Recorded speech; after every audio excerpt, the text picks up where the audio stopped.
Kabar baik untuk fans Arsenal di mana Manchester City dropping poin lagi setelah ditahan imbang oleh Everton dengan skor 3-3. Ini apakah semesta sudah mulai mendukung ya langkah Arsenal untuk memenangkan English Premier League di musim ini?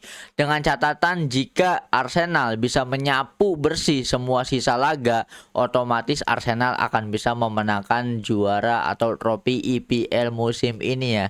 Mereka tinggal fokus aja nih guys untuk bisa sapu bersih semuanya, jangan sampai ada hasil imbang, jangan sampai ada kekalahan, mereka otomatis bisa memenangkan liga ya.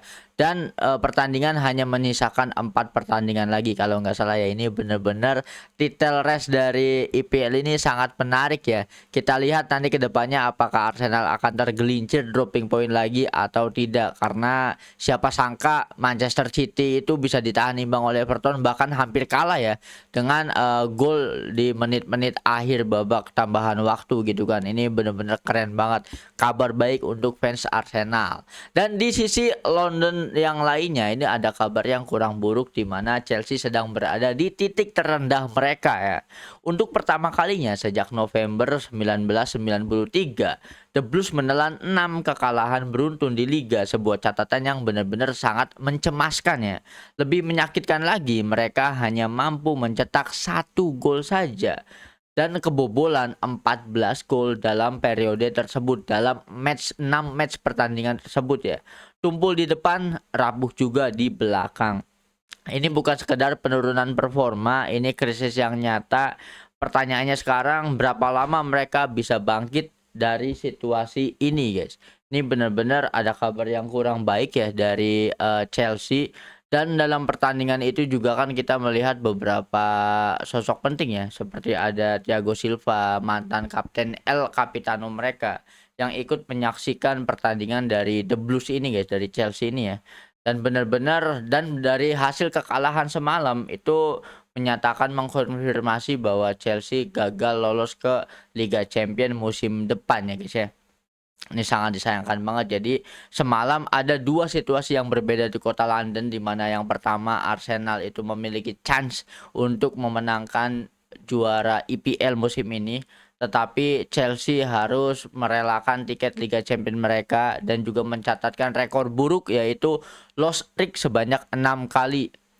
6 pertandingan beruntun mereka kalah, dan ini juga kan flashback terakhir kali mereka mengalami hal serupa adalah tahun 1993. Ini gelo banget sih guys. Ini kasihan banget sama Chelsea ya. Nah, kalau menurut kalian gimana nih guys tentang Arsenal dulu ya? Coba dong drop opini kalian tentang chance Arsenal menjuarai IPL, atau apakah Arsenal bisa menyapu bersih sisa pertandingan dan memenangkan liga atau tidak. Drop opini kalian di kolom komentar.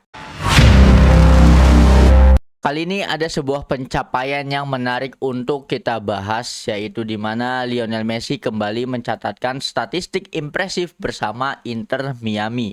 Dalam 100 pertandingan, ia sudah terlibat dalam 130 gol dan assist atau goal contribution ya, dengan rincian 86 gol dan juga 44 assist. Messi juga mencetak 8 gol dari tendangan bebas dan 5 penalti, serta telah mempersembahkan 4 trofi untuk klubnya. Secara keseluruhan, Messi kini telah mengoleksi 906 gol dan juga 408 assist dan 1313 kontribusi gol dan juga assist sepanjang karirnya, dan menjadi pemain tercepat yang mencapai angka tersebut dalam sejarah sepak bola. Nah, ini ibaratnya sungguh luar biasa ya, bahkan di usia yang udah tua gitu kan untuk seorang pemain sepak bola. Lionel Messi kembali mencatatkan statistik yang luar biasa di mana dia selalu menorehkan goal contribution lebih banyak daripada jumlah pertandingannya ya, sehingga ia mencatatkan angka tersebut dengan rekor tercepat di dunia. Ini sangat menarik juga perkembangan Lionel Messi dan juga Inter Miami ya. Dan hal tersebut relate sama sebuah ungkapan dari sosok Kylian Mbappe, di mana pada tahun 2019 sepatu emas diraih oleh Messi dengan 36 gol ya. Kylian Mbappe berada di urutan kedua dengan 33 gol. Seberapa keras pun ia berusaha, ia tetap tidak mampu mengimbangi sosok Lionel Messi. Mbappe mengingatnya dengan sangat sempurna ya. Kylian Mbappe pun mengatakan bahwa pada tahun 2019 saya menyadari bahwa saya bisa bersaing untuk sepatu emas. Tetapi di depan saya ada Messi. Ketika saya mencetak 2 gol, Leo mencetak 3 gol. Ada hari-hari ketika saya mencetak 3 gol dan kemudian dia mencetak 4 gol. Dia memang tidak tertandingi. Ini bukan pujian, ini adalah pengakuan betapa hebatnya Lionel Messi.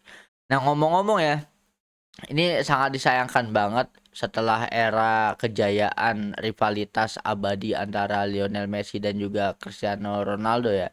Sehingga menghambat para pemain-pemain hebat di generasi berikutnya. Salah satu yang menjadi korban adalah Kylian Mbappe dan juga Erling Haaland ya. Di mana ketika Kylian Mbappe dan juga Erling Haaland itu sedang ada di awal puncak performa mereka di usia yang masih 20-an ya. Mereka itu masih terbayang-bayang oleh sosok Lionel Messi dan juga Cristiano Ronaldo ya. Bahkan di usia Kylian Mbappe yang sudah menginjak 28 tahun ini, dia masih belum memenangkan Ballon d'Or. Justru pemain yang sudah memenangkan Ballon d'Or adalah Dembele ya setelah eranya Messi gitu kan.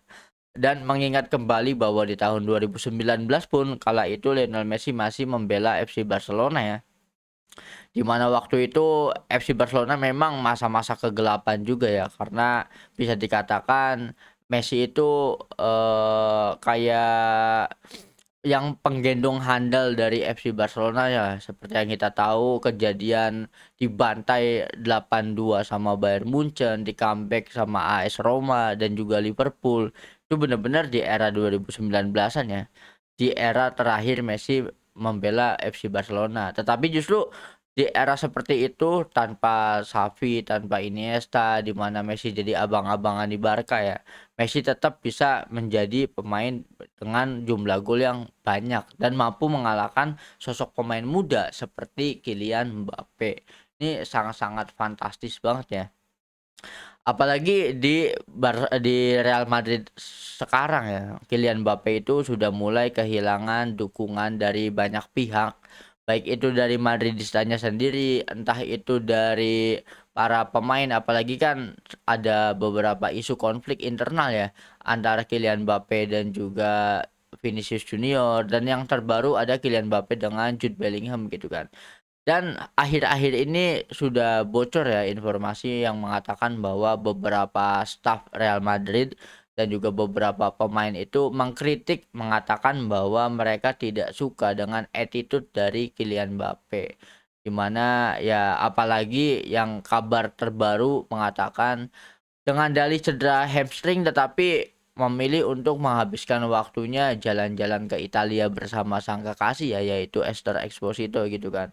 Ini juga mendapatkan kecaman, kenapa kok enggak fokus recovery gitu kan. Di sisi yang lain para pemain Real Madrid itu benar-benar berjuang keras ya karena untuk menghambat Barcelona gitu kan. Ya setidaknya jangan sampai kehilangan poin dan akhirnya Barcelona sudah menjadi juara, nanti kan harus ada beban guard of honor di Santiago Bernabeu. Ini kan sangat memalukan ya untuk rivalitas El Clasico itu sendiri ya. Jadi yang di-highlight adalah ketika teman-temannya berjuang di liga, tetapi justru Kylian Mbappe malah bersenang-senang ya, meskipun alasannya penyembuhan dari cedera. Dan hal ini pun langsung dikaitkan dengan perbedaan Kylian Mbappe dengan Cristiano Ronaldo ya. Di mana dulu Cristiano Ronaldo itu ketika dia cedera, bahkan cedera ringan atau cedera berat, Cristiano Ronaldo selalu fokus untuk memulihkan dirinya ya dengan berada di tempat gym, berada di tempat latihan gitu kan. Tidak justru memanfaatkan waktu ini untuk jalan-jalan atau healing, refreshing semacamnya ya. Sehingga memang sangat mendapatkan sorotan. Dan nah ini pertanyaan, meskipun kita narasi awalnya tentang Lionel Messi, tapi gue pengen ngebahas ke Kylian Mbappe-nya ya. Ini kalau menurut gue ya, Mbappe itu kalau sampai memang tidak dimainkan oleh Real Madrid atau dijual sama Real Madrid gitu kan. Ini akan bingung, karirnya Kylian Mbappe itu akan bisa jadi berakhir, guys.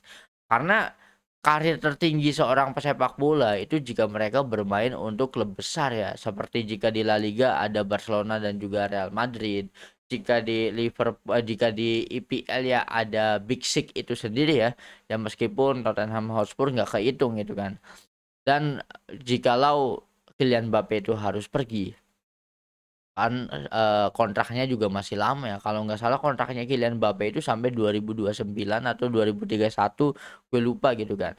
Tetapi kalau memang tidak dimainkan oleh Real Madrid dan apalagi dijual, pertanyaan besarnya adalah apakah ada klub lain yang ingin, menampung sosok Kylian Mbappe jikalau dia keluar dari Real Madrid itu tidak baik-baik saja ya, karena memang attitude dan juga konflik internal. Ini sangat disayangkan. Apalagi Mbappe itu kan dia mode prime-nya ketika membela Prancis gitu kan. Dan kalau balik lagi ke Ligue 1 juga nggak mungkin dia balik lagi ke PSG. Kalaupun dia balik lagi ke Ligue 1 tapi tidak untuk membela PSG, ya ini egonya Kylian Mbappe bakal kena banget ya. Masa dia bermain untuk siapa ya? Untuk apa, jangan-jangan nanti main sama Lille ya? Bermain sama Bang Kelvin Verdong gitu kan, atau bergabung ke Marseille atau ke Olympique Lyon, kayaknya tetap nggak mungkin ya.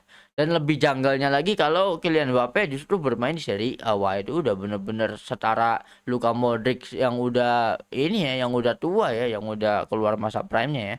Makanya status atau kondisi dan situasinya Kylian Mbappe di Real Madrid ini sangat berbahaya ya untuk karirnya Kylian Mbappe ya. Semoga Kylian Mbappe itu bisa segera menyesuaikan diri lah ya, bisa segera lebih humble lagi gitu kan, agar dia bisa diterima sama teman-temannya yang lain dan juga meningkatkan performanya kembali. Karena tidak bisa dipungkiri meskipun banyak sekali cedera dan juga konflik internal di Real Madrid, untuk torehan golnya sendiri masih sangat bagus ya, masih sangat produktif dari Kylian Mbappe.